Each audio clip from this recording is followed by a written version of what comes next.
നമസ്കാരം. Lights camera action എന്ന നമ്മുടെ ചാനലിലേക്ക് ഒരിക്കൽ കൂടി സ്വാഗതം. ഞാൻ നിങ്ങളുടെ ശാന്തിപിള്ള ദിനേശ്. ഒരു കാലത്ത് സിനിമ ഷൂട്ടിംഗ് സെറ്റുകളിൽ നായികമാരെന്നല്ല, ഏത് നടികൾ വന്നാലും ശരി, അവരുടെ അമ്മമാർ വലിയ തലവേദനയായിരുന്നു. തൊട്ടതിനും പിടിച്ചതിനും ഒക്കെ കയറി ഇടപെടും. അയ്യോ, എൻ്റെ മോളെ അവിടെ പിടിക്കരുത്, ഇവിടെ പിടിക്കരുത്, അവിടെ തുടരരുത്, ഇങ്ങനെ നോക്കരുത് എന്നൊക്കെ പറഞ്ഞ് ആവശ്യമില്ലാതെ ഇഷ്യൂ ഉണ്ടാക്കുമായിരുന്നു. അപ്പോൾ തിരക്കുള്ള രണ്ട് നടിമാരുടെ അമ്മയായാലോ, നായികമാരായ ദക്ഷിണേന്ത്യ മുഴുവൻ അടക്കി വാഴുന്ന രണ്ട് നടികളുടെ അമ്മയായിരുന്നാലോ, പതിവിൽ നിന്നും വ്യത്യസ്തയായിരുന്നു കല്ലറ സരസമ്മ എന്ന താരമാതാവ്. എല്ലാവരെയും മക്കളെ എന്നേ വിളിക്കൂ.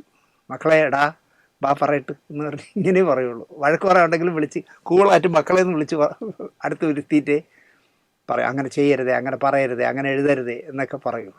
എല്ലാവരെയും പ്ലീസിങ്ങോടെ കണ്ടിരുന്ന ആളായിരുന്നു കല്ലറ സരസമ്മ.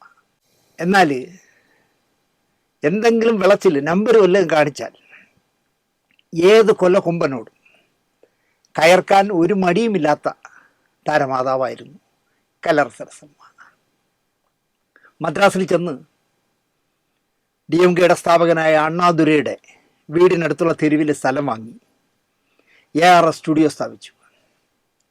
ARS ഗാർഡൻ എന്ന് മാത്രമല്ല, ആ സ്റ്റുഡിയോയിലേക്ക് പോകേണ്ട വഴിയെ ARS സ്ട്രീറ്റ് എന്ന് പേരിട്ട ആളാണ് കല്ലറ Sarasamma. A Ambika, R Radha, S Sarasamma. മറ്റു വല്ലവരും ആണെങ്കിൽ തമിഴന്മാർ വച്ചു പൊറപ്പിക്കില്ല.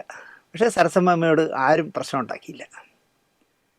മൂത്ത മകൾ അംബികയെ ഒരു സിനിമ നടിയാക്കാനായി നന്നായി കഷ്ടപ്പെട്ട അമ്മയായിരുന്നു. വളരെ മോശം എന്താ പറയുക, ജീവിത പശ്ചാത്തലത്തിൽ നിന്നാണ് സിനിമയിലേക്ക് വരുന്നത്. ബാലതാരമാക്കി, പിന്നെ നായികയാക്കി, ദക്ഷിണേന്ത്യയിൽ പ്രധാന നായകന്മാരോടൊക്കെ അഭിനയിക്കാൻ അംബികയെ പ്രാപ്തയാക്കിയ അമ്മയാണ് കല്ലറ സരസമ്മ. രജനീകാന്തിൻ്റെയും കമൽഹാസൻ്റെയും ചിരഞ്ജീവിയുടെയും ഇന്ന് വേണ്ട ദക്ഷിണേന്ത്യയിലെ എല്ലാ നായകന്മാരോടൊപ്പം സഹകരിച്ചു. 3 പെൺമക്കളിൽ ഒരുവളായ ഉദയചന്ദ്രികയ്ക്ക് തുടക്കം കുറിക്കാനായത് ഭാരതി രാജയുടെ ചിത്രത്തിലാണ്, അലൈകൾ ഓയ്വതില്ലേ. ഉദയചന്ദ്രികയെ ഭാരതി രാജ രാധ എന്ന് പേര് മാറ്റി. അദ്ദേഹത്തിൻ്റെ എല്ലാ നായികമാരെയും അദ്ദേഹം കണ്ടെത്തുന്ന നായികമാർക്ക് ആറിൽ തുടങ്ങണം. ആശാ കെള്ളുണ്ണിയെ രേവതിയാക്കിയതുപോലെ, അല്ലെങ്കിൽ എന്താ അൽഫോൺസ ആയിരുന്ന ആളിനെയാണല്ലോ രേഖയാക്കിയത്. ആട്ടോയിൽ അഭിനയിച്ച രേഖ. എല്ലാം 6 എന്ന് പറഞ്ഞ അക്ഷരത്തിൽ തുടങ്ങണം. രാധയും തെന്നിന്ത്യയിലെ വിജയമായി. ശിവാജി ഗണേശൻ്റെ ഒപ്പം മുതൽ മര്യാദയിൽ അഭിനയിച്ചതിന് നിസ്സാര വോട്ടിന് 1-2 പേരുടെ വോട്ടിൻ്റെ പ്രശ്നത്തിലാണ് അവർക്ക് നാഷണൽ അവാർഡ് നിരസിച്ചത്. ആ അവാർഡ് ജൂറിയിൽ നസീർ സാർ ഉണ്ടായിരുന്നു. നസീർ സാർ വിചാരിച്ചിട്ട് നടന്നില്ല. കാരണം ഭൂരിപക്ഷം പേര് ഇപ്പോൾ ബംഗാളികളോ ഹിന്ദിക്കാരാണോ ഭൂരിപക്ഷമെങ്കിൽ ഒരു നസീർ സാർ വിചാരിച്ചാൽ നടക്കിയില്ല. സ്ക്രീനിങ് എല്ലാം കഴിഞ്ഞിട്ട്, പ്രഖ്യാപനം കഴിഞ്ഞിട്ട് വന്നിട്ട് സരസമ്മയോട് നസീർ സാർ സോറി പറഞ്ഞു, എന്നെക്കൊണ്ട് കഴിഞ്ഞില്ല എന്ന്. പേരക്കുട്ടികൾ കാർത്തികയും തുളസിയും ക്യാമറയ്ക്ക് മുന്നിൽ നിൽക്കുന്നത് കല്ലറ സരസമ്മയ്ക്ക് ആ ഭാഗ്യം ഉണ്ടായി കാണാൻ. ACC ജോയിൻറ്റ് സെക്രട്ടറി വരെയായി രാഷ്ട്രീയത്തിൽ. Censor board member, KSFDC member, Mahila Congress ജില്ലാ പ്രസിഡന്റ് തുടങ്ങി കോൺഗ്രസിൻ്റെ നിരവധി വേദികളിൽ അവർ തിളങ്ങി. K കരുണാകരൻ്റെ അടിയുറച്ച അനുയായിയായിരുന്നു. ഒപ്പം MGRൻ്റെയും NT രാമറാവുവിൻ്റെയും കരുണാനിധിയുടെയും GK മൂപ്പനാരുടെയും ഒക്കെ എന്താ പറയുക, അങ്ങനെയുള്ള പ്രബലന്മാരുമായിട്ട് നല്ല ബന്ധമുണ്ടാക്കിയ ആളായിരുന്നു കല്ലറ സരസമ്മ. 86 വയസ്സ് എന്ന് പറയുമ്പോൾ മോശമല്ല. കിടന്ന് കഷ്ടപ്പെടാതെ പോകാവുന്ന പ്രായമായി എന്ന് തന്നെ പറയാം. 86 ആകുമ്പോൾ മക്കളെല്ലാം നല്ല നിലയിലായി കണ്ട ശേഷമാണ്, അവരെല്ലാവരും 5 മക്കളും നല്ല നിലയിലായി എന്ന് കണ്ട ശേഷമാണ്. 3 പെണ്ണും 2 ആണുമാണ്. ഞാൻ പലപ്പോഴും ആലോചിക്കും, സരസമ്മയുടെ ഈ 3 മക്കളിൽ എന്തുകൊണ്ട് മല്ലിക ക്യാമറയുടെ മുന്നിൽ വന്നില്ല എന്ന്. ഈ 3 പേരിൽ ഏറ്റവും സുന്ദരി മല്ലികയാണ്. പക്ഷെ എന്തുകൊണ്ടാണ് അവർ സിനിമയിലേക്ക് വന്നില്ല? എന്താണ് കാരണമെന്നറിയില്ല. അവർ നേരത്തെ കല്യാണമൊക്കെ കഴിച്ച് കുടുംബമായിട്ടൊക്കെ ശ്രീകുമാറുമായിട്ട് കഴിയുന്നു. എന്തായാലും താരമാതാവായാൽ ഇങ്ങനെ ഇരിക്കണം എന്ന് ഞാൻ പറയും. മക്കളെ നന്നായിട്ട് സിനിമാ സെറ്റുകളിൽ കൊണ്ടുപോയി നല്ല അവസരങ്ങൾ വാങ്ങിച്ച് നല്ല പേരും പ്രശസ്തിയും കാശും ഒക്കെ സമ്പാദിക്കാനുള്ള വഴിയൊരുക്കി കൊടുത്ത അമ്മയായിരുന്നു. ഞാൻ നേരത്തെ പറഞ്ഞല്ലോ, എല്ലാവരെയും മക്കളെ എന്ന് വിളിക്കുന്ന സരസമ്മ. ആ വലിയ മഹതിയുടെ ആത്മാവിന് നിത്യശാന്തി നേരുന്നു.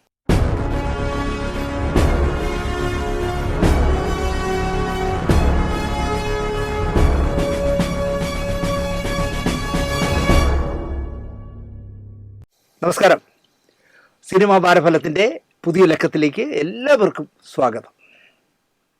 ഇപ്പോൾ നിങ്ങൾ ഈ പ്രോഗ്രാം കാണുന്നത് ഞായറാഴ്ച രാത്രിയാണല്ലോ.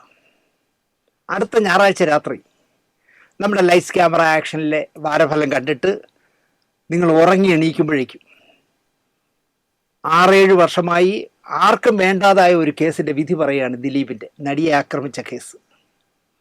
അപ്പോൾ നിങ്ങൾ അടുത്ത ഞായറാഴ്ച ഉറങ്ങി എണീക്കുമ്പോൾ 8 വർഷമായി ദിലീപ് അനുഭവിക്കുന്ന മാനസിക പീഡനം മാത്രമല്ല, സാമ്പത്തിക പീഡനം മാത്രമല്ല, അയാളുടെ കരിയറിനെ വരെ ദോഷം ചെയ്യുന്ന രീതിയിൽ അയാളെ നശിപ്പിച്ചു കളഞ്ഞു.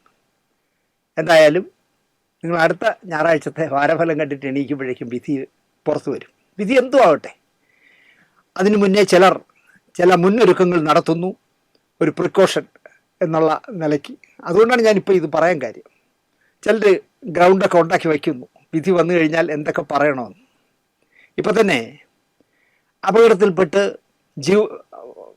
വലിയൊരു അപകടത്തിൽപ്പെട്ട് വീഴ്ചയിൽ തലയടിച്ച് വീണ് അബോധാവസ്ഥയിലൊക്കെ കിടന്നിട്ട് ജീവിതത്തിലേക്ക് വന്ന ആളാണല്ലോ തൃക്കാക്കര MLA ഉമ തോമസ്. ഒരാവശ്യവുമില്ലാതെ ഒരു കഥയുമായി ഇന്ന് അവരിറങ്ങിയിട്ടുണ്ട്. നടിയെ ആക്രമിച്ച കേസിൽ ഇടപെട്ട സമയത്ത് PT തോമസിന് നേരെ വധശ്രമം ഉണ്ടായത്രേ. അത് അവരുടെ ഒരു സംശയം എന്നാണ് അവർ പറയുന്നത്. അവർക്ക് ഉറപ്പൊന്നുമില്ല, പക്ഷെ എന്നാലും PT തോമസിനെ തട്ടിക്കളയാൻ ആരോ പ്ലാൻ ചെയ്തിരുന്നു എന്ന് അവർക്കൊരു സംശയം. മൊഴി രൂക്ഷമാകാതിരിക്കാൻ ആവശ്യപ്പെട്ട് ചില ഇടപെടലുകളും ഉണ്ടായിരുന്നു എന്നാണ് അവർ പറയുന്നത്.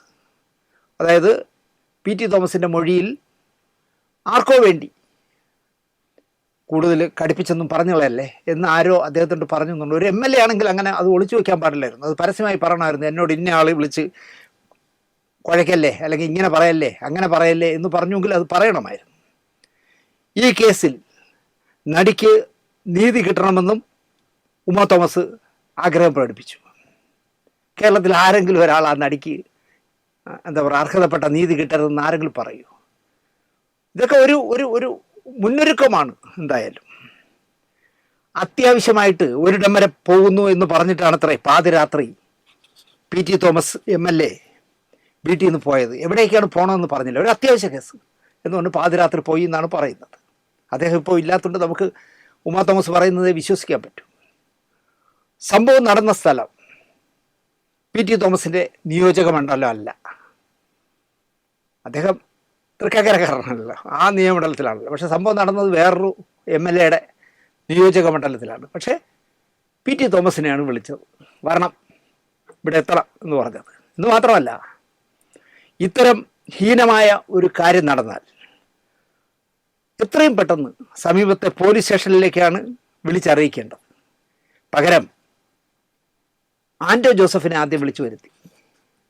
അയാളൊരു എല്ലാവരും സഹായിക്കുന്ന ഒരാളാണല്ലോ. അപ്പോൾ സിനിമാക്കാരുടെ ആയതുകൊണ്ടായിരിക്കാം കുറേ കിടന്ന് ആൻറ്റോ ജോസഫിനെ ആദ്യം വിളിച്ചു വരുത്തി.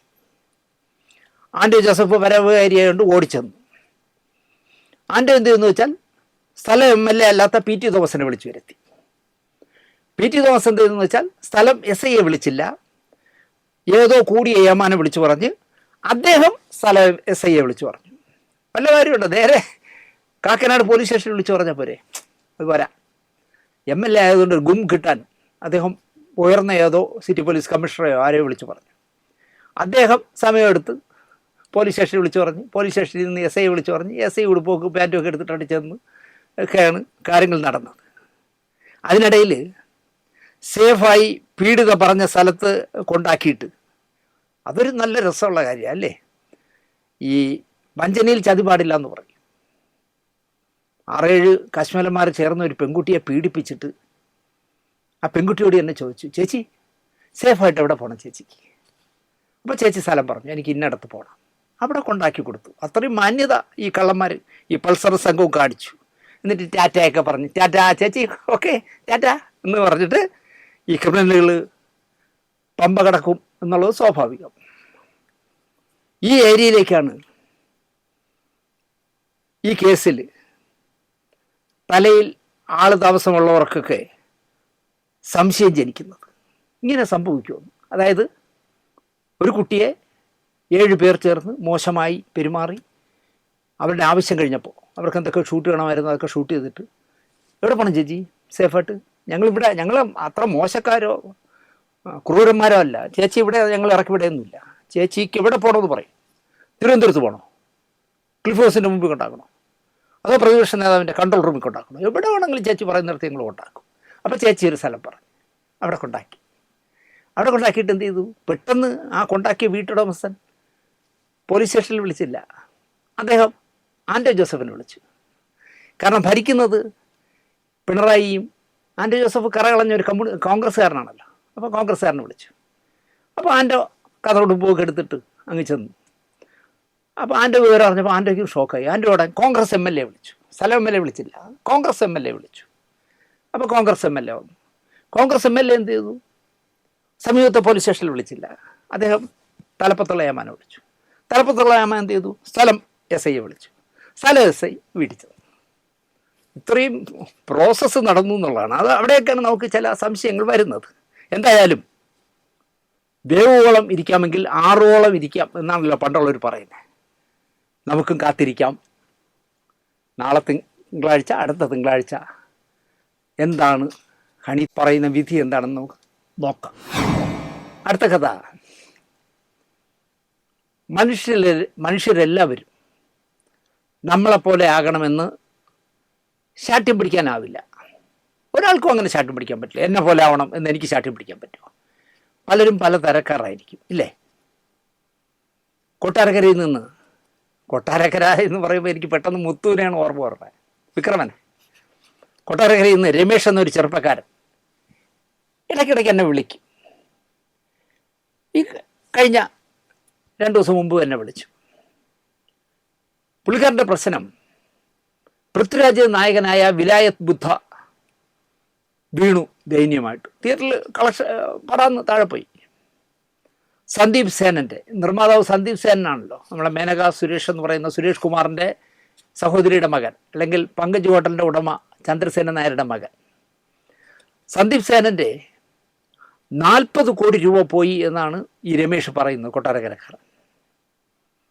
പടം വീണതിന് ശേഷം സന്ദീപ് സിനിമകളെ റിവ്യൂ ചെയ്യുന്നവരെ കുറ്റപ്പെടുത്തുകയും എൻ്റെ 40 കോടി രൂപ പോകാൻ കാരണം ഈ റിവ്യൂ ചെയ്യുന്ന കൊള്ളരുതാത്തവർ ചെയ്തതാണെന്ന് പറഞ്ഞ് അദ്ദേഹം കേസ് കൊടുത്ത് അകത്താക്കുമെന്ന് ഏതോ ചാനലിൽ ഭീഷണിപ്പെടുത്തിയെന്നും പറയുന്നു.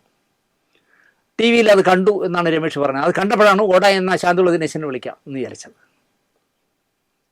എന്നിട്ട് എന്നോട് പറയാണ്, ഞാനേ സാറേ സിനിമ സൂക്ഷ്മമായി നോക്കുന്ന ആളാണ് സാറേ. 2022 ഈ സിനിമയുടെ പൂജ നടന്നത്. സന്ദീപ് സേനന് പോലും ഓർമ്മ കാണില്ല. 2022 പൂജ നടന്നത്. ആ വർഷം നവംബറിൽ ഷൂട്ട് ചെയ്തു, ഫസ്റ്റ് ഷെഡ്യൂൾ പൂർത്തിയാക്കി. അതിനും 1.5 വർഷം മുമ്പ് നിർമ്മാതാവ് ഇതിനായി പണം ഇറക്കി തുടങ്ങിയിരിക്കാം. അതും ഈ രമേശിൻ്റെ ഒരു ഗസ്സിങ്ങാണ്. അപ്പം 4 വർഷമാകുന്നു സാറേ വിലായത്ത് ബുദ്ധയ്ക്കായി പണം മുടക്കാൻ സന്ദീപ് സേന ഇറങ്ങിയിട്ട്. 40 കോടി മുടക്കിയ ഈ സിനിമ എന്നേ റിലീസാകേണ്ടതാണ് സാറേ.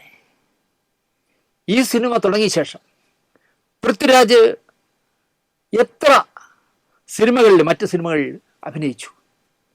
ഹിന്ദിയിൽ 2 3, തമിഴിൽ, മലയാളത്തിൽ തന്നെ ഗുരുവായൂർ അമ്പലനടയിൽ അടക്കം അയാൾ ചെയ്തു. പൃഥ്വിരാജ് എന്ന നടൻ വിചാരിച്ചിരുന്നെങ്കിൽ ഈ സിനിമ 2023 തന്നെ തിയേറ്ററിൽ വന്നേനെ. 4 ദിവസത്തെ ഷൂട്ടിംഗ് ബാലൻസ് ഉള്ളപ്പോഴാണ് പൃഥ്വിരാജിന് അപകടമുണ്ടാകുന്നത് സാറേ. ഇങ്ങനെയുള്ള സൂപ്പർ സ്റ്റാറുകൾ നിർമ്മാതാക്കൾക്ക് പുല്ലുവില കൊടുത്തിട്ട് അയാളുടെ പിറകെ നടന്ന് കാല് പിടിച്ച് തീർത്തതാണ് ബിലായത് ബുദ്ധ. പൃഥ്വിരാജ് ഡേറ്റ് തരാത്തതിനാലാണ് ഈ പടം നീണ്ടതെന്ന് സന്ദീപ് സേനൻ പറഞ്ഞിട്ടുണ്ടോ എവിടെയെങ്കിലും എന്ന് ഞാൻ ചോദിച്ചു. സന്ദീപ് സേനൻ പറഞ്ഞിട്ടില്ല, എന്നെങ്കിലും പറയും സാറേ, അതുറപ്പ്. ഇപ്പം പറഞ്ഞിട്ടില്ല, പക്ഷെ എന്തെങ്കിലും പറയും. സന്ദീപ് സേനൻ അങ്ങനെ ഒരു പരാതി പറഞ്ഞിട്ടില്ലെങ്കിൽ നിങ്ങൾക്കിത് പറയാൻ എന്താ അതോറിറ്റി? ഞാൻ ചോദിച്ചതാണ്. എനിക്കൊരു അതോറിറ്റി ഇല്ല സാറേ, പക്ഷേ എന്നെങ്കിലും അയാൾ പറയും. ആര്? സന്ദീപ് സേനൻ പറയുമെന്നാണ് ഈ പയ്യൻ പറയുന്നത്. നിങ്ങളെന്തിനാ സന്ദീപ് സേനൻ എന്നെങ്കിലും പറയുമെന്ന് ഗസ് ചെയ്യുന്നത്?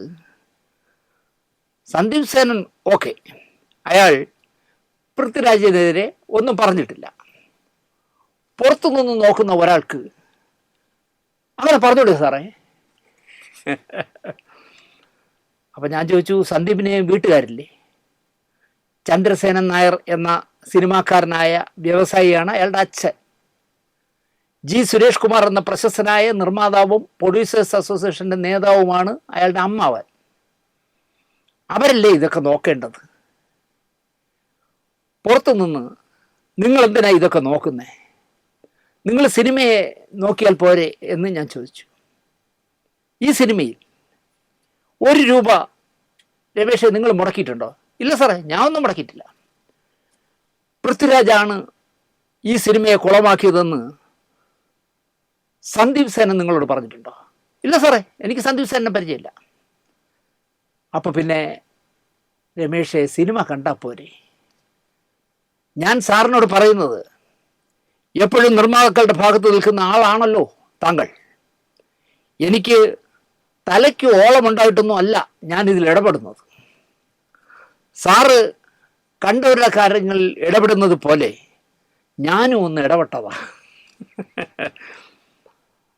സാറെന്നെ തേർഡ് റേറ്റായി കാണരുത്.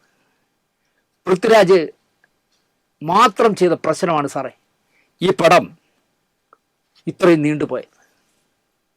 ഞാനൊന്നും മറുപടി പറയാതെ ഫോണും കട്ട് ചെയ്തു. നിങ്ങൾ ആലോചിച്ച് നോക്ക്. പൃഥ്വിരാജിനോട് എന്തോ പകയുള്ളൊരു പയ്യനായിരിക്കാം. ചിലപ്പോൾ അയാൾ കേന്ദ്രം ഭരിക്കുന്ന പാർട്ടിയുടെ എന്താ പറയുക, അത് ശർമ്മൊന്നും നടക്കുന്ന പയ്യനായിരിക്കാം. അപ്പോൾ പൃഥ്വിരാജിനെ അടിക്കാൻ കിട്ടുന്ന ഒരു അവസരത്തെ നമ്മൾ മുതലാക്കണം. അത് ആ മണ്ട ശാന്തുള്ള ദിനേശനോട് പറഞ്ഞാൽ അടുത്ത എപ്പിസോഡിൽ ചെയ്ത് പൃഥ്വിരാജിനെ വെല്ലുവിളിക്കും എന്നൊക്കെ ഈ രമേശ് വിചാരിച്ച് കാണും. ഇതാണ് ലോകം. സന്ദീപ് സേനന് കുറ്റമില്ല, ചന്ദ്രസേനൻ നായർക്ക് കുറ്റമില്ല, സുരേഷ് കുമാറിന് കുഴപ്പമില്ല. ഈ കൊട്ടാരക്കരക്കാരൻ രമേഷുമാർക്കാണ് ബുദ്ധിമുട്ട്. അടുത്ത കഥ അതിനേക്കാൾ രസകര. ഈ ആലിമ്പഴം, ആലിലുള്ള പഴമുണ്ടല്ലോ, അത് പഴുക്കുമ്പോൾ കാക്കയ്ക്ക് വായ്പുണ്ണ് എന്ന് ഒരു പഴഞ്ചൊല്ലുണ്ട്. അപ്പോൾ പിന്നെ കാക്കയ്ക്ക് തിന്നാൻ നോക്കൂല, വായ്പുണ്ണല്ലേ. അതുപോലെയായി നമ്മുടെ സംവിധായകൻ VM വിനുവിൻ്റെ കാര്യം. VM വിനുവിന് നിങ്ങൾക്ക് അറിയാമല്ലോ അല്ലേ, വേഷം, ബാലേട്ടനൊക്കെ ചെയ്ത നല്ല സിനിമകളല്ലേ. വിനുവിന് പഴയതുപോലെ ഇപ്പോൾ സിനിമയൊന്നുമില്ല. ബാലേട്ടൻ പോലുള്ള പ്രദർശന വിജയം നേടിയ മോഹൻലാലിൻ്റെ സിനിമകളും വേഷം പോലുള്ള മമ്മൂട്ടി സിനിമകളും ഒക്കെ ചെയ്തിട്ടും വിനു തിരക്കുള്ള സംവിധായകനായില്ല. എന്തുകൊണ്ടോ? രഞ്ജിത്തിൻ്റെ നേതൃത്വത്തിലുള്ള കോഴിക്കോട്ടെ സിനിമാ ടീമിൽ ശക്തനായ വ്യക്താവുമായിരുന്നു വിനു. എന്നിട്ടും വിനുവിന് വല്ലപ്പോഴും ഒരു സിനിമ എന്ന ലെവലിലായിരുന്നു. കുറേ നാളായി അതുമില്ല. രഞ്ജിത്ത്, TA റസാഖ്, TA ഷാഹിദ്, ഗിരീഷ് പുത്തഞ്ചേരി, കൈതപ്രം ദാമോദരൻ നമ്പൂതിരി തുടങ്ങി പരസ്യമായി ചുവപ്പന്മാരായവന്മാരും തരാതരം പോലെ ചുവപ്പാകുന്നവരുടെ ഒപ്പം നടക്കുന്ന ആളാണ് VM വിനു എന്നതിനാൽ. അതുപോലെ തന്നെ ചലച്ചിത്ര അക്കാദമിയിൽ രഞ്ജിത്തിരിക്കുമ്പോൾ സംസ്ഥാനത്തെ TV എന്തോ ജൂറി മെമ്പറൊക്കെ ആക്കി വിനുവിനെ. അപ്പം ഞാൻ കരുതിയത് VM വിനുവും ഒരു ചുവപ്പനാണ് എന്നാണ്. എനിക്കത് തെറ്റി. VM വിനു തികഞ്ഞ ഗാന്ധിയനാണ്. ചർക്കയിൽ നൂല് നൂൽക്കുന്നില്ല എന്ന് മാത്രമേ ഉള്ളൂ. വിനു ഇത്തവണ കോൺഗ്രസിൻ്റെ മേയർ സ്ഥാനാർത്ഥിയായിട്ട് കോഴിക്കോട് കോർപ്പറേഷനിൽ മത്സരിക്കാൻ ഇറങ്ങി. അതും പ്രശസ്തമായ കല്ലായി വാർഡിൽ മേയറാവാനായിട്ട്. മേയർ സ്ഥാനാർത്ഥി VM വിനുവാണ്. കോഴിക്കോട് കോർപ്പറേഷൻ ഇപ്പോൾ ഭരിക്കുന്നത് ഇടതുപക്ഷമാണ്. കോഴിക്കോട് കോർപ്പറേഷൻ വാർഡുകളിൽ ജയിക്കുന്ന കൗൺസിലർമാരിൽ ഭൂരിപക്ഷം UDF കിട്ടണം. അവരിൽ ഭൂരിപക്ഷം പേർ ബിനുവിനെ പിന്താങ്ങണം. ഇതൊന്നും നോക്കാതെ ബിനുവിനെ നിയുക്ത മേയർ സ്ഥാനാർത്ഥിയായങ്ങ് പ്രഖ്യാപിച്ചു. കോണം പോലുള്ള കതർ ഷാള് വിട്ട് ബിനു അങ്ങോട്ട് ഇറങ്ങി തികഞ്ഞ ഗാന്ധിയനായിട്ട് വോട്ട് പിടിക്കാൻ. ഇത്രയും പറയുമ്പോൾ എനിക്കൊരു 10 വർഷം പിന്നിലേക്ക് എൻ്റെ ഓർമ്മ പോവുകയാണ്. എന്നെ നമ്മുടെ ഭാഗ്യലക്ഷ്മി ഒരു ദിവസം വിളിച്ചു, ഒരു സന്ധ്യയ്ക്ക്. ഇതുപോലെ തന്നെ തിരുവനന്തപുരം മേയറാകാനായിട്ട് കോൺഗ്രസ്സിലുള്ള ഒരു വിദ്വാൻ, ഞാൻ അദ്ദേഹത്തിൻ്റെ പേര് പറയുന്നില്ല കാരണം എനിക്ക് നല്ല അടുപ്പമുള്ള ആളാണ്, ഒരു വിദ്വാൻ ഭാഗ്യലക്ഷ്മിയെ വിളിച്ചു.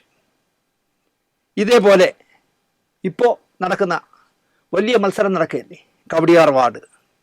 ഇപ്പോൾ ശ്രീലേഖ റിട്ടയർഡ് IPS ഉദ്യോഗസ്ഥ BJPയുടെ സ്ഥാനാർത്ഥിയായിട്ട് അവിടെ മത്സരിക്കുന്നത് തന്നെ മേയറാകാനാണ് തിരുവനന്തപുരത്തെ.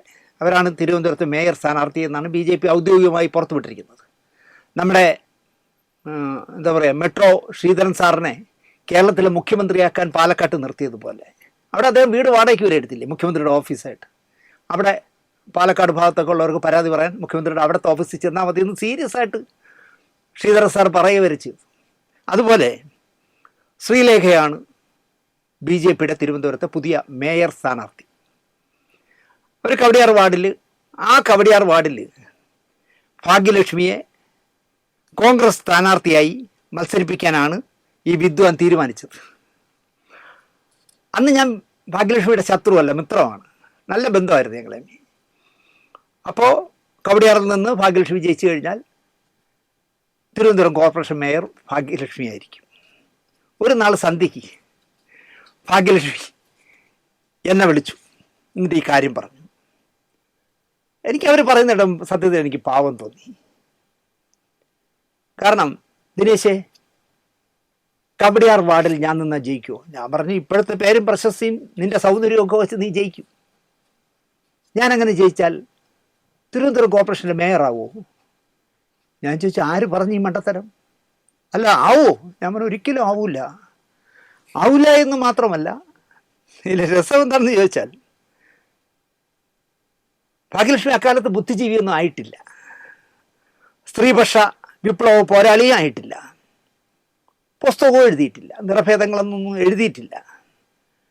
അപ്പം അങ്ങനെയൊന്നും ആകാത്ത സമയത്താണ് മേയറാക്കാനായിട്ട് വിളിക്കുന്നത്. ഇന്ന് നല്ല പേരും പ്രശസ്തിയല്ലേ. എൻ്റെ മനസ്സിൽ തികട്ടി വന്ന ചിരിയെ കംപ്രസ് ചെയ്ത് പറയണോ വേണ്ടേ എന്ന് ആലോചിച്ചിട്ട് ഞാൻ പറഞ്ഞു, ഭാഗ്യലക്ഷ്മി, ഇപ്പോഴാരാ തിരുവനന്തപുരം കോർപ്പറേഷൻ്റെ മേയർ? അത് കമ്മ്യൂണിസ്റ്റ്. കഴിഞ്ഞ തവണ ആരാ തിരുവനന്തപുരം കോർപ്പറേഷൻ്റെ മേയർ? കമ്മ്യൂണിസ്റ്റ്. ഭാഗ്യലക്ഷ്മി ഭാഗ്യം തേടി മദ്രാസിൽ നിന്നും അനന്ത പപ്പനാമൻ്റെ നാട്ടിൽ വരുന്നതിന് മുന്നേയും കമ്മ്യൂണിസ്റ്റുകാരാണ് തിരുവനന്തപുരം ഭരിക്കുന്നത്. ഇത്തവണയും അടുത്ത തവണയും അവർ തന്നെയായിരിക്കും ഭരിക്കുന്നത്. കഴിഞ്ഞ ഞാൻ ഈ പറഞ്ഞ 10 വർഷം മുമ്പാണല്ലോ പറഞ്ഞത്. ആ പറഞ്ഞ സമയത്തും മേയർ കമ്മ്യൂണിസ്റ്റ് ആയിരുന്നു. ഇപ്പോഴും ആര്യ രാജേന്ദ്രനാണല്ലോ കമ്മ്യൂണിസ്റ്റാണ്. അപ്പോൾ ഭാഗ്യലക്ഷ്മി കരുതണ്ട മേയർ സീറ്റ് കിട്ടുമെന്ന്. എന്നാൽ കോർപ്പറേഷനിൽ പ്രതിപക്ഷ നേതാവാകുമോ എന്നും ചിന്തിക്കേണ്ട. അതെന്ത്? ഞാൻ പറഞ്ഞു, കോൺഗ്രസിൻ്റെ ഉള്ളൂർ വാർഡിൽ നിന്നും സ്ഥിരമായി ജയിക്കുന്ന ജോൺസൺ ജോസഫ് എന്ന് പറഞ്ഞ കോൺഗ്രസ് നേതാവ് ജീവിച്ചിരിക്കുന്നിടത്തോളം കാലം കോർപ്പറേഷനിലെ കോൺഗ്രസ് ലീഡർ പുള്ളിക്കാരനായിരിക്കും. അങ്ങനെയൊക്കെ ഇപ്പോൾ 79 വയസ്സെന്തോ ആയെന്ന് തോന്നുന്നു. ഇപ്പോഴും അദ്ദേഹമാണ് മത്സരിക്കുന്നത്. പിന്നെ ആകപ്പാടെ ഭാഗ്യലക്ഷ്മിക്ക് ചെയ്യാൻ പറ്റുന്നത് കവടിയാർ വാർഡിൽ വല്ല വയസ്സായ കിളവന്മാരോ കിളവികളോ മരിച്ചാൽ റീത്ത് വയ്ക്കാനായിട്ട് പോവാം. 4-5 പേരെയൊക്കെ വിളിച്ച് നിൻ്റെ പെട്രോൾ അടിച്ച്, നിൻ്റെ പൈസയിൽ പെട്രോൾ അടിച്ച് നിൻ്റെ കാറിൽ കയറ്റി അവരെയും കൂടെ കയറ്റി കൊണ്ടുപോയിട്ട് അവരവിടെ നിർത്തിയിട്ട് റീത്ത് വയ്ക്കാം ഭാഗ്യലക്ഷ്മിക്ക്. അത് മതിയോ ഭാഗ്യത്തിന് എന്ന് ഞാൻ തുറന്ന് ചോദിച്ചു.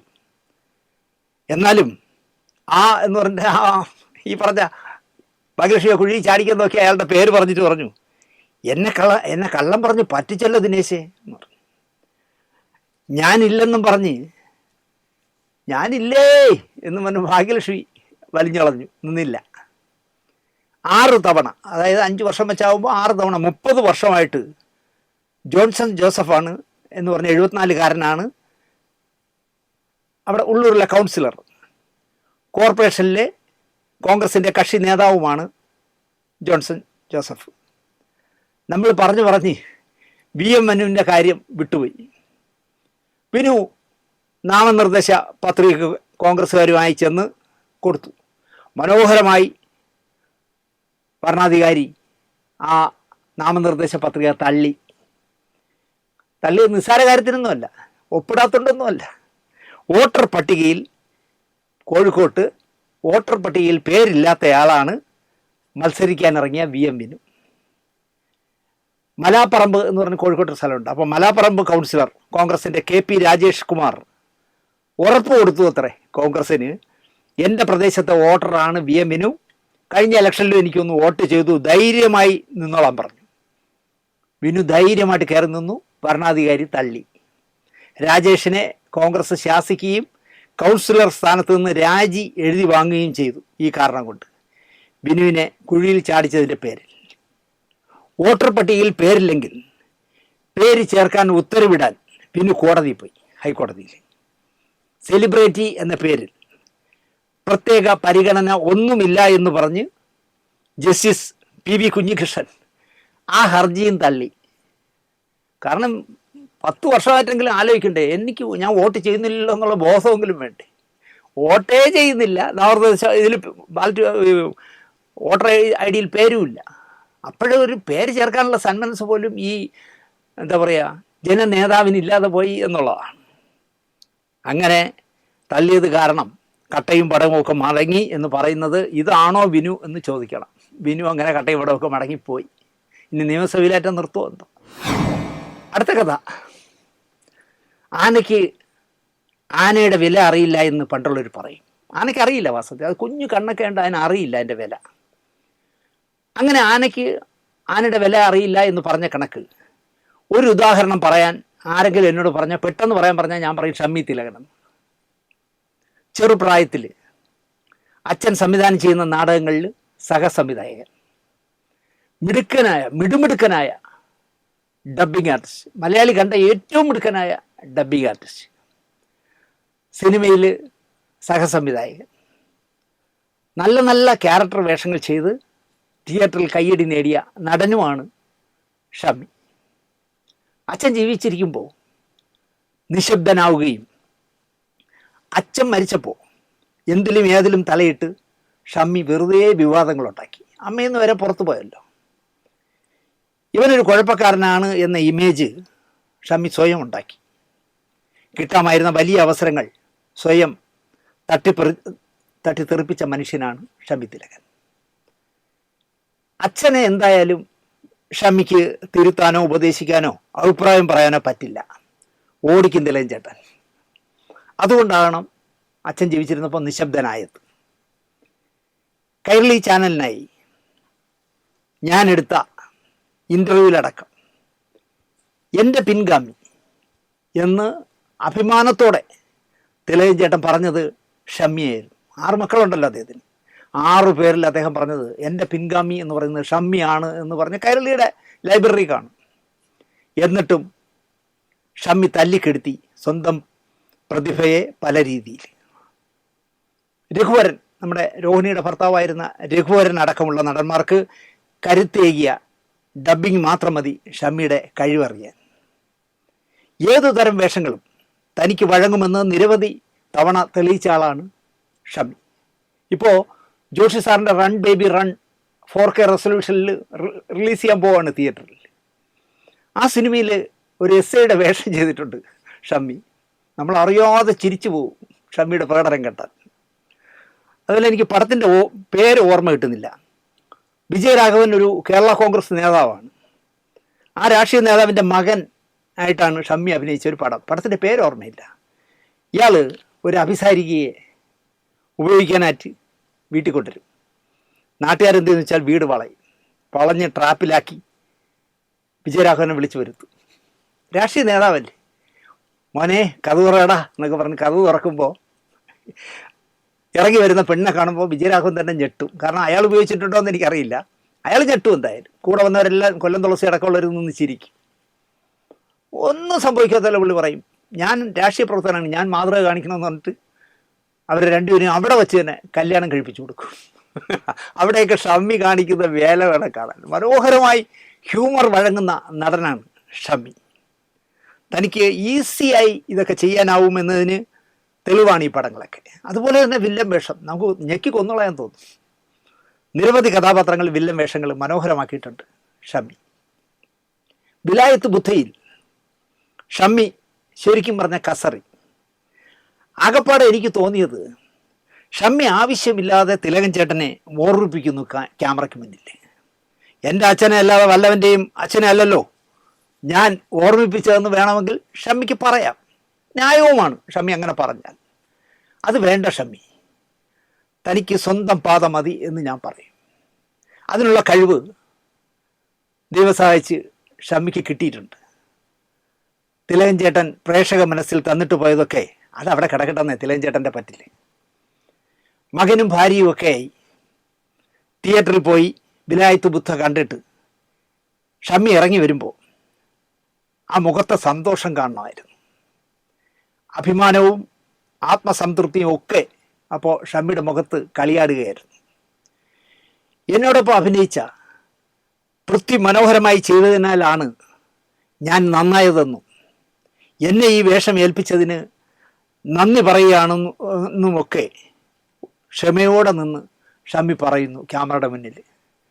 പൃഥ്വിരാജ് എനിക്ക് ആ വേഷം തന്നല്ലോ എന്നുള്ള അത് വളരെ തുറന്ന് പറയുന്നു ഷമ്മി. ചേട്ടൻ ഇത്രയും പാവമാണെന്ന് ഇപ്പോഴാണ് മനസ്സിലായെന്ന് ഒരു യൂട്യൂബർ. ഷമ്മി കാറ് കയറിയപ്പോൾ ഒരു ആവശ്യമില്ലാതെ ചേട്ടൻ ഇത്രയും പാവമാണെന്ന് ഇപ്പോഴാണ് നമുക്ക് മനസ്സിലായത് എന്ന് പറഞ്ഞു.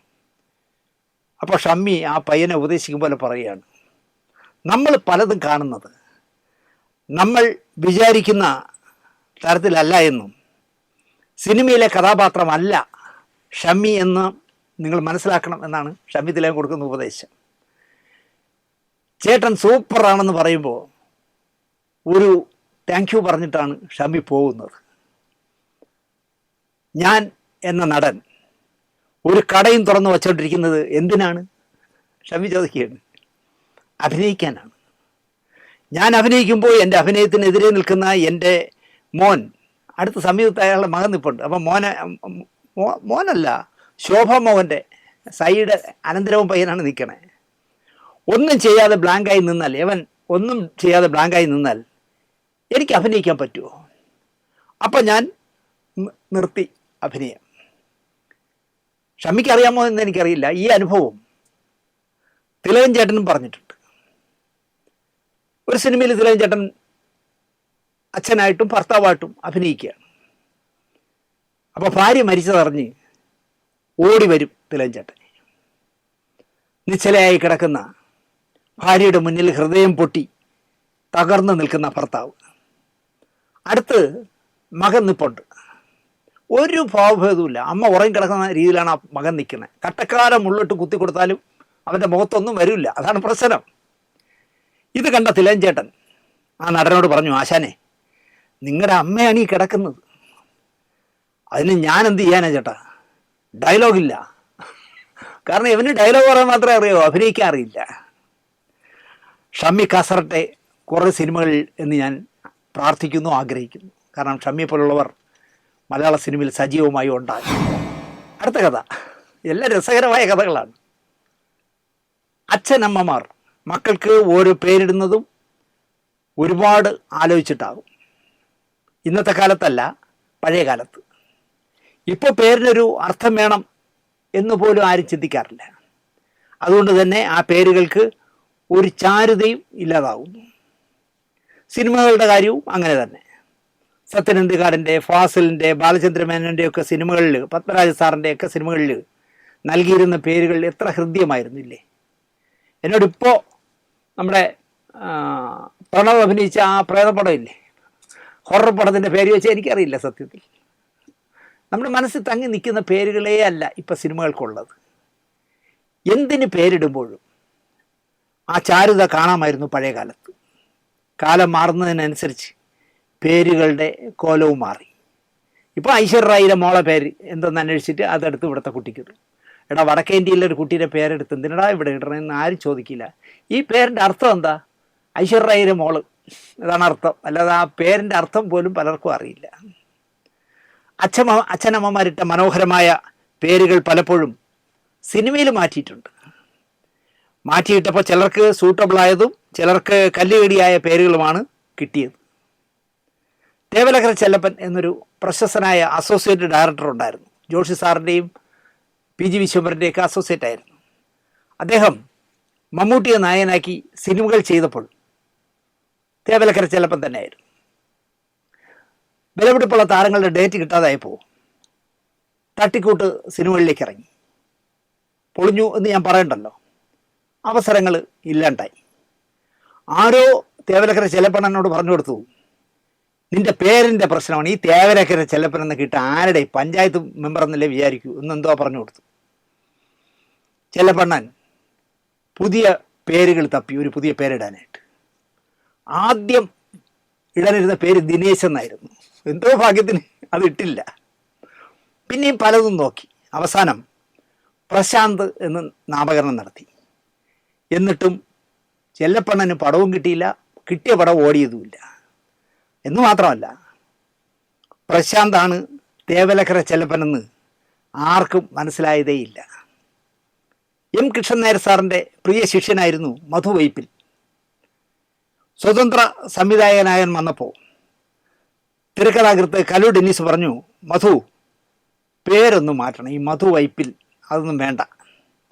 തൻ്റെ ഇനിഷ്യൽ എന്താ എന്ന് ചോദിച്ചു. എൻ്റെ ഇനിഷ്യൽ K. നമുക്ക് K മധു എന്നിടാം, അത് മതി എന്ന് കലൂരാൻ തീരുമാനിച്ചു. സൃഷ്ടിസ്ഥിതി സംഹാരം നടത്തുന്ന കാലമാണ് കലു ഡെന്നീസ്. അതുകൊണ്ട് K മധു തർക്കിച്ചില്ല, മനസ്സില്ലാ മനസ്സോടെ സമ്മതിച്ചു. ഇന്ന് K മധു എന്ന് പറഞ്ഞാൽ അപ്പോൾ മലയാളി തിരിച്ചറിയും ആരാണെന്ന്.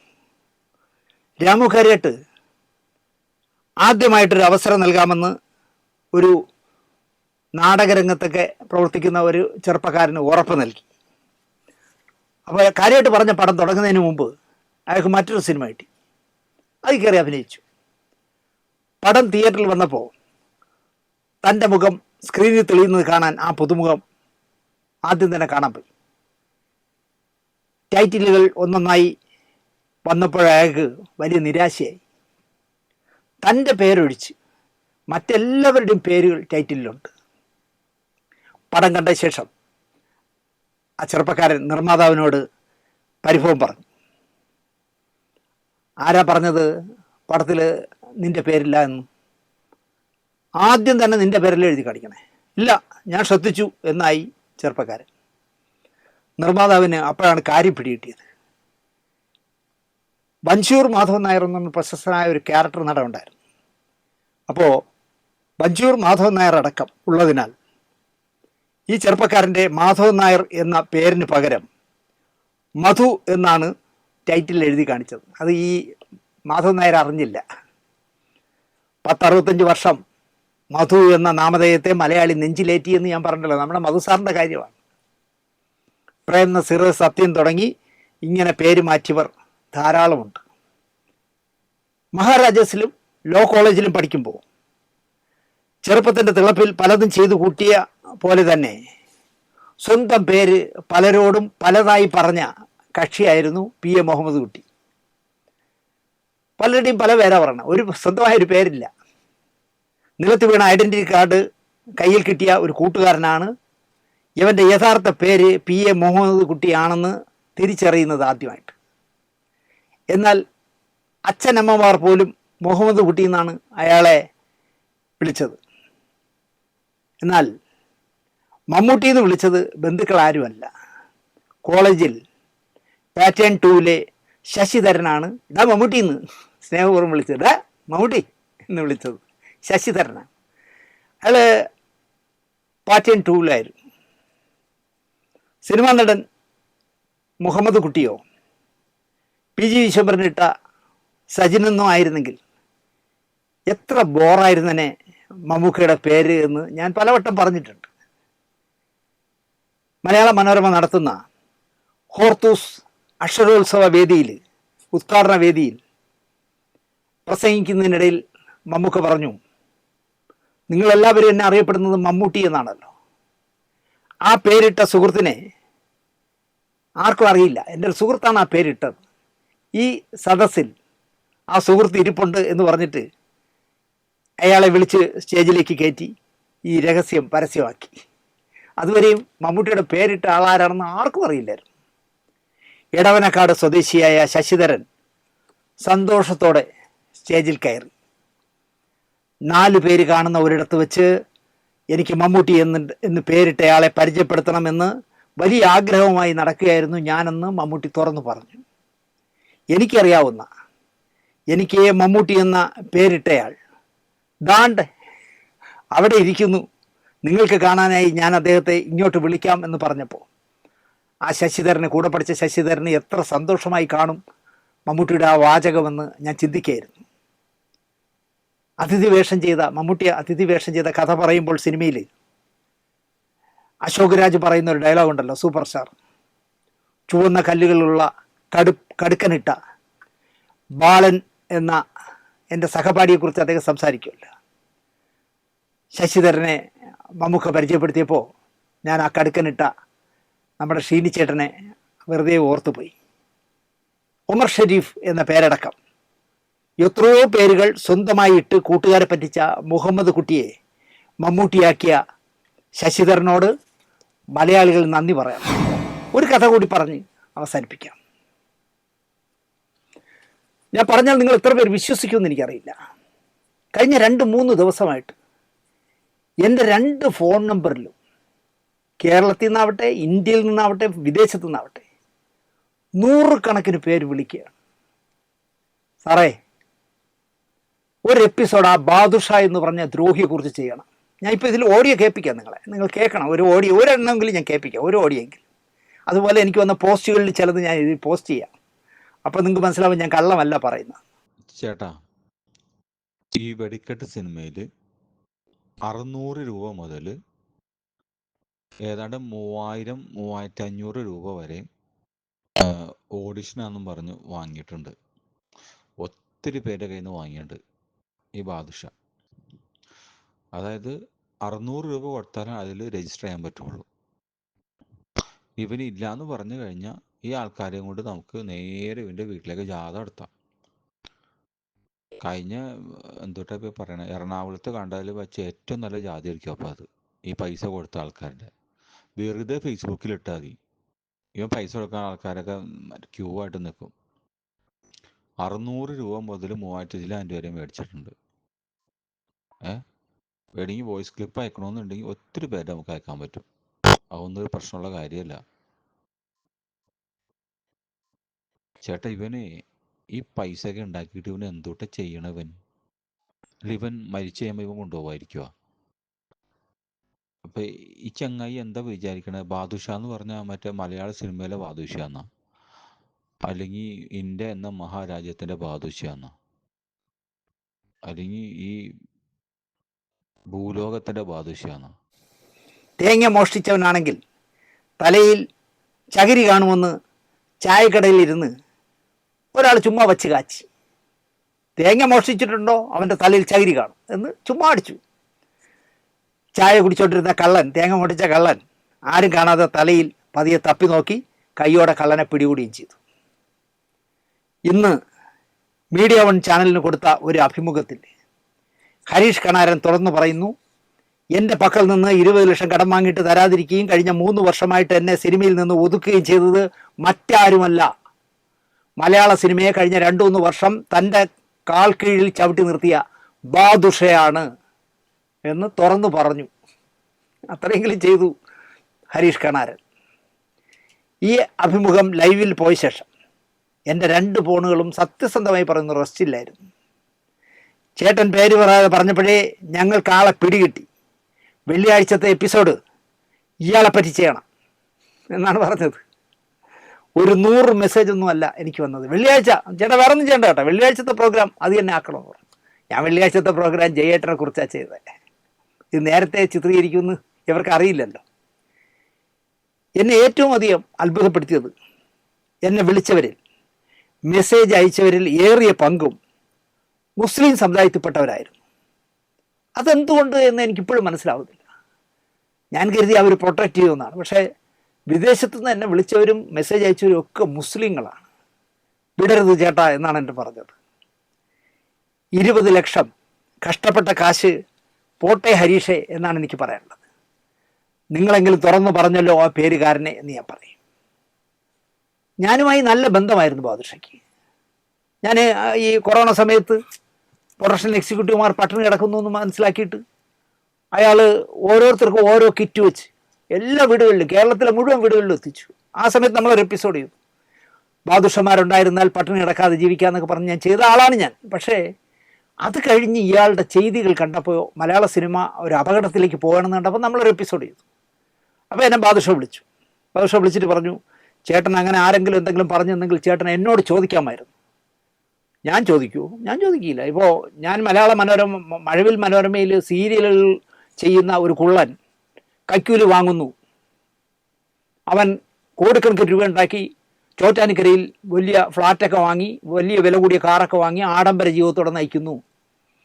ഞാൻ കൊടുത്ത 6 or 7 സ്ക്രിപ്റ്റ് കൊടുത്തിട്ട് ആ 7 കൊള്ളില്ല എന്ന് പറഞ്ഞിട്ട് എൻ്റെ പെർമിഷൻ ഇല്ലാതെ ആ കഥകളെടുത്ത് മറ്റുള്ളവരെ കൊണ്ട് സംവിധാനം ചെയ്യിച്ചു.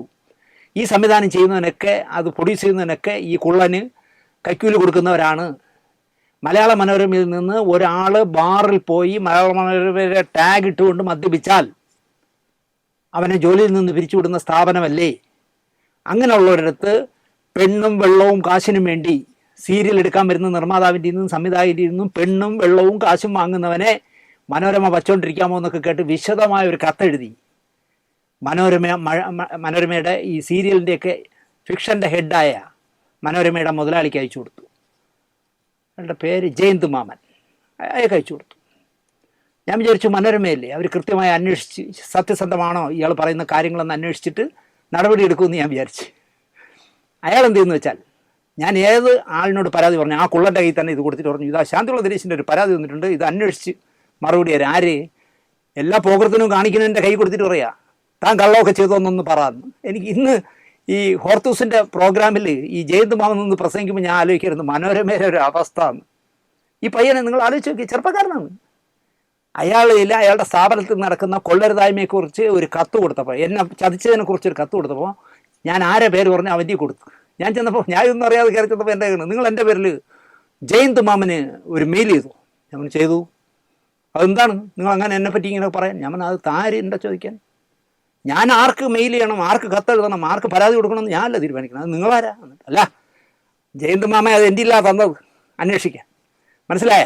മനോരമയിൽ എന്നെ കളിക്കാൻ, എനിക്കിട്ട് കളിക്കാനൊന്നും ഒന്നും പറ്റില്ല. ജയന്ത് മാമ എൻ്റെ പോക്കറ്റിൽ കിടക്കണമെന്നാണ് അല്ല എൻ്റെ അർത്ഥം എന്ന് പറഞ്ഞ പോലെ ബാദുഷ എന്നോട് ചോദിക്കുകയാണ്, ചേട്ടൻ അങ്ങനെ എന്തെങ്കിലും സംശയം ആരെങ്കിലുമൊക്കെ പറഞ്ഞെങ്കിൽ ചേട്ടൻ എന്നെ വിളിച്ച് ചോദിക്കണമായിരുന്നു. ഞാൻ ചോദിക്കില്ല, ഒരാളോടും ചോദിക്കില്ല. ഒരാളിനെ പറ്റി പരാതി പറഞ്ഞാൽ നിങ്ങളെപ്പറ്റി ഇങ്ങനെ ഒരു വാർത്ത ഉണ്ടല്ലോ എന്ന് കേൾക്കില്ല. നമ്മൾ പ്രോഗ്രാം ചെയ്യേ ഉള്ളൂ.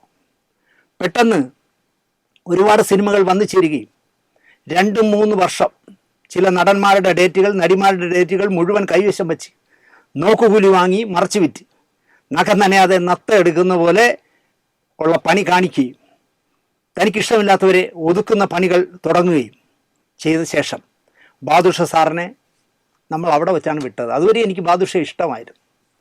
പക്ഷേ ഇതൊക്കെയാണ് കൊള്ളരുതായ്മകൾ. മലയാള സിനിമയെ മുച്ചൂട് നശിപ്പിക്കുന്ന കളികൾ കളിക്കുന്നു എന്ന് കണ്ടപ്പോൾ ഞാനങ്ങ് വിട്ടു.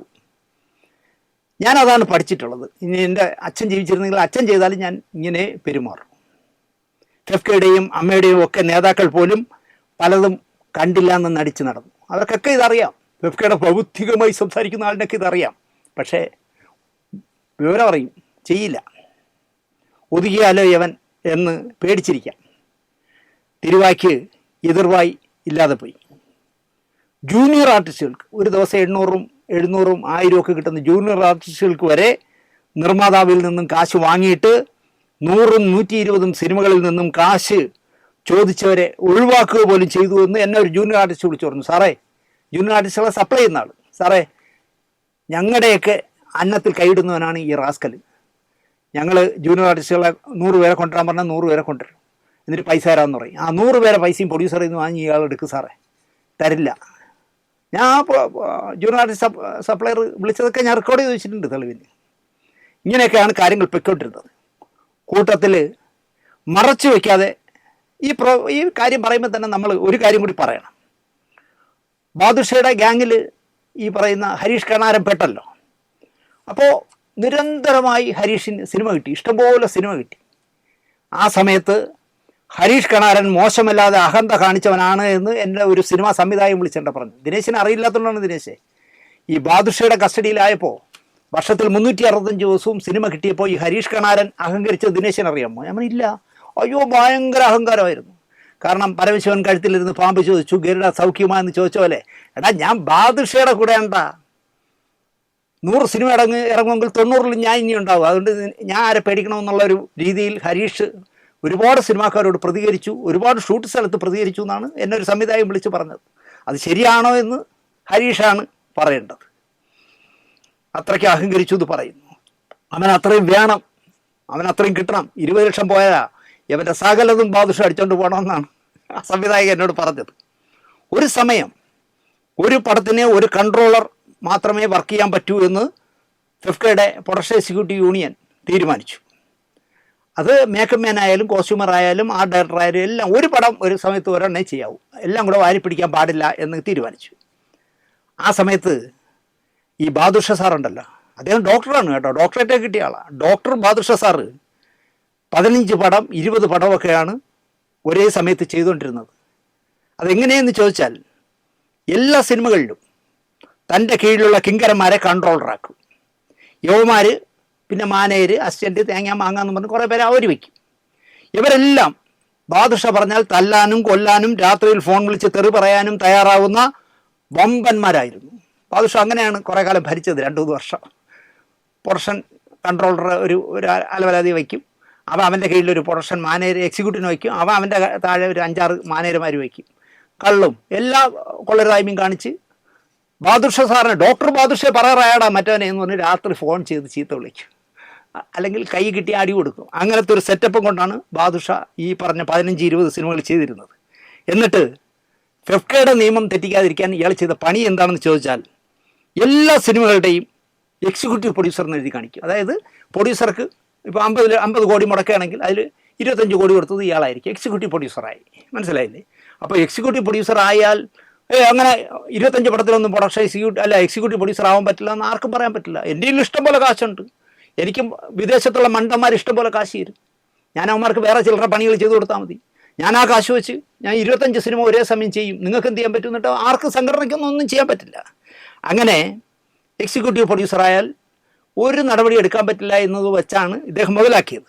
എന്നാൽ റിസർവ് ബാങ്കിൽ അടിക്കുന്ന കാശ് മുഴുവൻ തനിക്ക് എത്തിക്കുകയാണോ ആൾക്കാർ എന്നെങ്കിലും ഫിഫ്കയിലെ ഒരു തമ്പ്രാനും ബാദുഷയോട് ചോദിച്ചില്ല. അയ്യോ, ബാദുഷയോടല്ല, ഡോക്ടർ ബാദുഷയോട് ചോദിച്ചില്ല. ഉള്ളതാണോ എന്ന് എനിക്കറിയില്ല. ഇയാൾക്ക് മാറ്റിനി എന്നാണോ ന്യൂൺഷോ എന്നാണോ എന്തോ പേരുള്ള ഒരു യൂട്യൂബ് ചാനലുണ്ടത്രേ. പുതിയ ഒരു സിനിമ തുടങ്ങുമ്പോൾ ഇയാൾ ഈ യൂട്യൂബ് ചാനൽ വഴി ഒരു പരസ്യം കൊടുക്കും. ഈ സിനിമയിലേക്ക് 18 വയസ്സിനും 25 വയസ്സിനും ഇടയിലുള്ള എന്തിനും തയ്യാറായ പെണ്ണുങ്ങളെ കാണാം, 25-നും 30-നും വയസ്സിന് ഇടയിലുള്ള കണാപ്പന്മാരെ വേണം എന്നൊക്കെ പറഞ്ഞ് പരസ്യം കൊടുക്കും. എന്നിട്ട് ഇവരെയൊക്കെ വിളിച്ചു വരുത്തിയിട്ട് വേഷം തരാം, ആദ്യം സ്ക്രീൻ ടെസ്റ്റ് ചെയ്യണം കേട്ടോ, നിങ്ങളെ സ്ക്രീൻ ടെസ്റ്റ് കഴിഞ്ഞാലേ നിങ്ങൾ എടുക്കാൻ പറ്റൂ എന്ന് പറഞ്ഞിട്ട് രജിസ്ട്രേഷൻ എന്ന് പറഞ്ഞൊരു വലിയ തുക വാങ്ങിക്കുമെന്ന്. അത് കഴിഞ്ഞ് ക്യാമറാമാൻ, ലൈറ്റ്, അതിൻ്റെയൊക്കെ ചിലവിനെന്ന് പറഞ്ഞ് പിന്നെയും പൈസ വാങ്ങിക്കുന്നു. അങ്ങനെ ലക്ഷങ്ങൾ. ഒരു പടം, പുതിയ പടം തുടങ്ങുകയാണെങ്കിൽ ഈ പറയുന്ന മാറ്റിനിയോ ന്യൂൺഷോയോ എന്തോയിലൂടെ ലക്ഷക്കണക്കിന് രൂപ പിരിച്ചിരുന്നു. ഞങ്ങളെ പറ്റിച്ചു സാറേ എന്നാണ് ചെറുപ്പക്കാരായ ആണും പെണ്ണും പറയുന്നത്. കാരണം ഇവർ വിശ്വസിച്ച് കൊടുക്കും. കാരണം മലയാള സിനിമ മുഴുവൻ ബാദുഷ സാറല്ലേ. ഡോക്ടർ ബാദുഷ സാറ് ചെയ്യുന്ന പടമാകുമ്പോൾ നമുക്ക് വേഷം കിട്ടുമല്ലോ എന്ന് പറഞ്ഞ് പറയുന്ന എത്ര രൂപയാണോ അത്രയും കൊടുക്കും. കിങ്കരന്മാരെ വെച്ചാണല്ലോ ഇതൊക്കെ ഷൂട്ട് ചെയ്യാനൊക്കെ വെച്ചിരിക്കുന്നത്. അത് കഴിഞ്ഞ് കുറേ ദിവസം കഴിഞ്ഞപ്പോൾ അറിയുന്നു OTT പ്ലാറ്റ്ഫോം സ്വന്തമായി അത്തരം കലാപരിപാടി തുടങ്ങിയത്രേ. എന്തായാലും ഒന്നുറപ്പ്, എന്താ പറയുക, കാശ് ഇട്ടവനൊന്നും ഇയാളുടെ കെയർ ഓഫിൽ കാശിട്ട ഒരാൾക്കും കാശ് കിട്ടിയിട്ടില്ല എന്നാണ് പറയുന്നത്. ഇങ്ങനെ തിന്നു കൊഴുക്കുമ്പോഴും ഫിഫ്ക മാക്ട നേതാവായി ഈ ഡോക്ടറെ ആ സംഘടനകളിലുള്ള കഴുതകൾ വിജയിപ്പിക്കും. കാരണം സൃഷ്ടിസ്ഥിതി സംഹാരമൂർത്തിയല്ലേ ഡോക്ടർ. ഒതുക്കിയാലോ എല്ലാവരെയും ഒതുക്കുന്ന ഫിഫ്ക തലവൻ പോലും ബൗദ്ധികമായി ഡോക്ടർ ബാദുഷ സാറിൻ്റെ മുന്നിൽ മിണ്ടാട്ടമില്ലാതെ നിൽക്കുമെന്നാണ് പറയണേ. എന്തിനാണ് നമ്മൾ ഫെഫ്കയുടെ നേതാവിനെ പറയണേ? എന്നെക്കാളും പ്രൊവൈറ്റ് ചെയ്ത ഒരാൾ നടന്നാൽ അവനെ സെറ്റിൽ അയാൾ ശരിയാവില്ല കേട്ടോ എന്ന് പറയുന്ന ആളായിരുന്നു ഒരു കാലത്ത് മമ്മൂക്ക. എനിക്കൊരു കഥ അറിയാം. അദ്ദേഹത്തിന് അടിച്ച ഒരു കോട്ട് അതേ മില്ലിലെ തുണിയിൽ ആ കോട്ടിന് തുണി എടുത്തപ്പോൾ അതിൻ്റെ കൂടെ ഒരു 2.5 മീറ്റർ കൂടെ എടുത്ത് അതിൻ്റെ കോസ്റ്റ്യൂമർ ആ ഉടുപ്പ് ഇട്ടുകൊണ്ട് സെറ്റിൽ അറിയാതെ വന്ന് മറന്നുപോയി. പുലി വന്ന് കാറിൽ ഇറങ്ങുമ്പോൾ കാണുന്നത് ഞാൻ ഇന്നിട്ടിരിക്കുന്ന ഈ കോട്ടിൻ്റെ അതേ തുണി റേമണ്ടിൻ്റെ തുണിയിലാണ് അവൻ ഉടുപ്പിട്ടിരിക്കുന്നത്. അപ്പോൾ തന്നെ പോലീസറെ വിളിച്ചിട്ട് പറഞ്ഞു, നിങ്ങളുടെ പൈസ പോണ വഴി നിങ്ങൾ അറിയില്ല കേട്ടാ, എനിക്കെടുത്ത കോട്ടിൻ്റെ തുണിയിൽ തന്നെ അത് അവൻ ഉടുപ്പിട്ടിരിക്കണം, അവനെ കട്ട് ചെയ്തെന്ന് പറഞ്ഞു. അന്ന് കട്ട് ചെയ്ത് കിട്ടും അപ്പുറത്ത് എൻ്റെ ആ കോസ്റ്റ്യൂമർ എൻ്റെ പറഞ്ഞതാണ്. അങ്ങനെയുള്ള നാട്ടിൽ ഇപ്പം മമ്മൂക്ക നടക്കുമ്പോൾ ഇപ്പം അല്ല, ഒരു വർഷം മുമ്പ് വരെ നിങ്ങൾ ശ്രദ്ധിച്ചു നോക്കൂ. തലയിൽ കൂളിംഗ് ഗ്ലാസ്സൊക്കെ വെച്ച് ഡോക്ടർ ബാദുഷ സാർ മുമ്പ് നടക്കും, മമ്മൂട്ടി പുറകെ നടക്കും. അങ്ങനെ മമ്മൂക്ക പോലും ബാദുഷ സാറിനെ തൊടാറായിട്ടില്ല. മനസ്സിലായോ? ഞാനിത് അസൂയ കൊണ്ട് പറയുകയല്ല കേട്ടോ. ഒരുമാതിരിപ്പെട്ട ആർട്ടിസ്റ്റുകളുടെ 3-4 വർഷമാണ് ഡോക്ടറുടെ പോക്കറ്റിൽ കിടന്നിരുന്നത്. ആരെ വിളിച്ച് നമ്മൾ ഒരു 5 ദിവസം തരാനുണ്ട, ബാദുഷയെ വിളിക്കൂ, എൻ്റെ ഡേറ്റ് എല്ലാം ബാദുഷയിലാണ്. അപ്പോൾ ബാദുഷ ചെയ്യുന്നത് എന്താ? 60,000 രൂപ ദിവസം വാങ്ങിക്കുന്നവന് 1 ലക്ഷം രൂപ കൊടുക്കും. എന്നിട്ട് ഞാൻ ഓടിച്ചെല്ലാണ്, ബാദുഷ സഹായിക്കുന്നേ, ബായ് നിങ്ങളെ ഞാൻ സഹായിക്കാതിരിക്കും, എന്താ വേണ്ടേ? അല്ല മറ്റേ നടയില്ലേ തിരുവനന്തപുരത്തുള്ള ക്ലാപ്പൈ, അവൻ്റെ ഒരു 5 ദിവസം വേണം. പിന്നെ എന്താ തരാം? എത്ര രൂപ? എങ്ങനെ റേറ്റ്? അയാളുടെ റേറ്റ് ഞാൻ പറഞ്ഞില്ല അല്ലേ? ഇല്ല, 3 ലക്ഷം രൂപ പെർ ഡേ. മറ്റേ 60,000 രൂപ വാങ്ങിച്ചുകൊണ്ടിരുന്നവന് 75 ആക്കും ഇവൻ. 15 രൂപ കൂട്ടി കൊടുക്കും. അപ്പോൾ അവന് സന്തോഷം. നമ്മളൊന്നും അറിയണ്ടല്ലോ, പൈസ ബാദുഷ വാങ്ങിച്ചു തരുമല്ലോ. 75 രൂപയ്ക്ക് വാങ്ങിച്ചിട്ട് വിൽക്കുന്നത് 3 ലക്ഷം രൂപ പെർ ഡേ എന്ന് പറഞ്ഞാൽ വിറ്റേ. ഇവിടെ തിരുവനന്തപുരത്തുള്ളൊരു നടനെ അങ്ങനെ വിറ്റിരുന്നേ 3 രൂപ വെച്ച്. അയാളുടെ ഏതോ പത്രക്കാരൻ ചോദിച്ചപ്പോൾ ഞാൻ അറിഞ്ഞില്ല എന്ന് പറഞ്ഞു. ഞാൻ അറിഞ്ഞില്ല എന്ന് പറഞ്ഞ് നീയൊക്കെ ഷെഡിലാവും. ഇപ്പോൾ ഷെഡിലായി കാണുമല്ലോ ഏറെക്കുറെ, കാരണം ഇവന് പടം ഇല്ലാതായപ്പോൾ. അപ്പോൾ ഇങ്ങനെയായിരുന്നു മലയാള സിനിമ കഴിഞ്ഞ 3-4 വർഷം ക്യാൻസർ പോലെ ബാധിച്ച ഒരു ശീലമായിരുന്നു ബാദുഷ കൊണ്ടുവന്നത്. എന്ന് മാത്രമല്ല, വേറൊരു കാര്യമുണ്ട്. നമ്മളിപ്പം മമ്മൂട്ടിയും മോഹൻലാലിൻ്റെ ഡേറ്റ് മാത്രം പോരല്ലോ. ആ പടത്തിലെ ക്യാരക്ടറുകൾ ചെയ്യാനായിട്ട് ക്യാരക്ടർ ആക്ടേഴ്സ് വേണ്ടി അവരുടെ ഏതാണ്ട് എല്ലാവരുടെയും ഡേറ്റ് ബാദുഷ സാറിൻ്റെ പോക്കറ്റിലായിരുന്നു. അപ്പോൾ എന്ത് പറ്റും കേട്ടാൽ, സാറ് കടാക്ഷിക്കാതെ ഒരു സിനിമ നടക്കില്ല. മോഹൻലാലിൻ്റെ ഡേറ്റ് ഉണ്ട്, പക്ഷേ അതിലൊരു ക്യാരക്ടർ റോളുണ്ട്. ആ റോള് എന്താ പറയുക, ചെയ്യണമെങ്കിൽ മറ്റേ ഹരീഷ് കണാരൻ വേണം എന്ന് നമ്മൾ വിചാരിച്ചാൽ, ഹരീഷ് കണാരനെ വിളിക്കുമ്പോൾ എൻ്റെ ഡേറ്റ് എല്ലാം ഇക്കയുടെ കയ്യിലാണ്, ഡോക്ടർ ഇക്കയുടെ കയ്യിലാണ്, നിങ്ങൾ ഇക്കയെ ബന്ധപ്പെടും. അപ്പോൾ ഹരീഷ് കണാരൻ ഒരു ദിവസം 1 ലക്ഷം രൂപയാണ് വാങ്ങിക്കുന്നതെങ്കിൽ നമ്മൾ 5 ദിവസത്തേക്ക് ചോദിച്ചാൽ പറയും, ഹരീഷ് കണാരന് 5 ദിവസമല്ലേ, ഞാൻ അഡ്ജസ്റ്റ് ചെയ്ത് തരാൻ ചേട്ടാ. ആരും പിണക്കൊന്നുമില്ല ബാദുഷ. പക്ഷേ I3 15 ലക്ഷം രൂപ ആവും. TDS വേറെ എന്ന് പറയും. നിങ്ങൾ എന്നാലും ബാദുഷ വിശാല മനസ്കനല്ലേ, തന്നില്ലേ എന്ന് പറഞ്ഞ് 15 ലക്ഷം രൂപയ്ക്ക് 5 ദിവസത്തേക്ക് ഹരീഷ് കണാറിനെ വിളിക്കും. അതിൽ നിന്ന് 5 ലക്ഷം രൂപ ഹരീഷിന് കൊടുക്കും, 10 ലക്ഷം രൂപ ബാദുഷ സാറിൻ്റെ സ്വന്തം. അങ്ങനെ വാങ്ങിച്ചുകൊണ്ടിരിക്കുന്നതിനിടയിലാണ് നിരന്തരമായി അവന് പടം കൊടുക്കുകയല്ലേ, അവൻ്റെ ഇന്നൊരു 20 ലക്ഷം രൂപ കടം വാങ്ങിച്ചു, വീട് വയ്ക്കുകയാണ് ഞാൻ എന്ന് പറഞ്ഞ് വാങ്ങിച്ചു. അത് തിരിച്ച് ചോദിച്ചതിലാണ് ഹരീഷ് കണാറിൻ്റെ കട്ടയും പടവും അടക്കിയത്. അപ്പോൾ ഹരീഷ് കണാരൻ വിചാരിച്ചത് ഞാൻ നെഗളിക്കുകയൊക്കെ ചെയ്തുകൊണ്ട് ആൾക്ക് മടുത്ത് കാണും, എന്നെ അതുകൊണ്ട് ആരും വിളിക്കാത്തതെന്നാണ് വിചാരിച്ചത്. അല്ല, ബാദുഷ സാർ ചവിട്ടിയതാണെന്ന് ഇപ്പോഴാണ് ഹരീഷ് കണാരൻ പറയുന്നത്. എന്നോട് വിളിച്ചവരൊക്കെ പറയുന്നത് ഒരു എപ്പിസോഡ് അത് എന്നെ ചെയ്യണം സാറേ, ഈ വാരഫലത്തിൽ പറഞ്ഞാൽ പോരാന്നൊക്കെയാണ് പറഞ്ഞത്. വെറുതെ എന്തിനെ വല്ലവൻ്റെയൊക്കെ വായിരിക്കണേ കേൾക്കണേ. അവൻ ഇനിയിപ്പോൾ ഏതെങ്കിലും ചാനലിനെ കിട്ടുമ്പോൾ അതിൽ പറയും, ദിനേശ് എന്നെ വിളിച്ചിരുന്നു, ഒരു 5 ലക്ഷം രൂപ എന്നോട് ചോദിച്ചു, ഞാൻ കൊടുക്കാത്തതിൻ്റെ ചുരുക്കാണ് തീർത്തതെന്ന് പറയും. അല്ലെങ്കിൽ ഒരു പടം എന്നെ വെച്ച് ഡയറക്റ്റ് ചെയ്യിക്കൂ ഡോക്ടർ ബാദുഷ സാറേ, എൻ്റെ കയ്യിൽ മനോഹരമായ കഥകളുണ്ട് എന്ന് പറഞ്ഞു, ഞാൻ അയാൾക്ക് പടം കൊടുത്തില്ല, അതിൻ്റെ ചുരുക്കാണെന്ന് പറയും. എന്ത് വേണം പറഞ്ഞോട്ടെ, എനിക്ക് പ്രശ്നമൊന്നുമില്ല. വാരഫലം വയറും നിറഞ്ഞിരിക്കുമെന്ന് ഞാൻ വിശ്വസിക്കുന്നു. വീണ്ടും കാണുന്നവരേക്കും നന്ദി, നമസ്കാരം.